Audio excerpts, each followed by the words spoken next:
I could stand at the start line of any ultramarathon and pick out who's gonna DNF. That's because they're the ones still ripping tags off vests, taking their headlamps out of the box, and fumbling with trekking poles still held together by the tape. They will DNF because they have not tested their gear. Welcome to 100 and 100, where I use my 10 plus years of experience running hundreds, 200s, and even 300 to help you smash your next ultramarathon. Every single piece of gear that you are utilizing on your race must be tested before the race. And when I say everything, I mean everything. Gels you plan on eating, ginger chews you might eat if you get nauseous, the sunscreen you're wearing. One time I had expired sunscreen.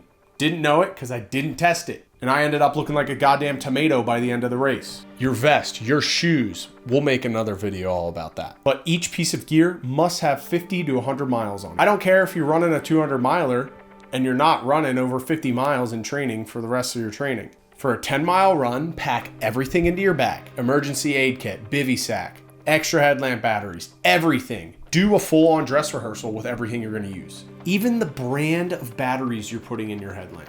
You don't know if Duracell is gonna last as long as Energizer. Are those cheap non-brand Amazon batteries gonna die after 4 hours? Can you actually adjust your trekking poles with cold, wet hands? Now, these are all examples of things that have happened to me. That's why I'm using them to ensure that people like you learn from my mistakes. I've seen people drop because they are just so mentally decimated about not having an extra headlamp. I almost did it one time too, at a race on the island of Guadeloupe.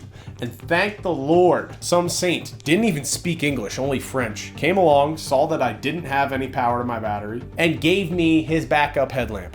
What a saint. What a good guy. Nonetheless, I gave him a whole set of Kogala after the race because I don't even think that they can order them to this island. And he was super grateful. Because without him, I probably wouldn't have finished that race. Your pack's zippers might break, especially if you're buying a cheap Amazon brand that doesn't have YKK zippers. I've also heard stories of people never training with their trekking poles and then not understanding how sore their triceps and shoulders get from using them. You also have no idea where your new vest is gonna chafe. It might chafe in different spots. Look, all of this goes beyond just using it once. You need mileage on this gear. Don't be the person at mile 40 trying to adjust their trekking poles because they've only trained on flatland. 50 to 100 miles of gear testing, no exceptions. Thank me later.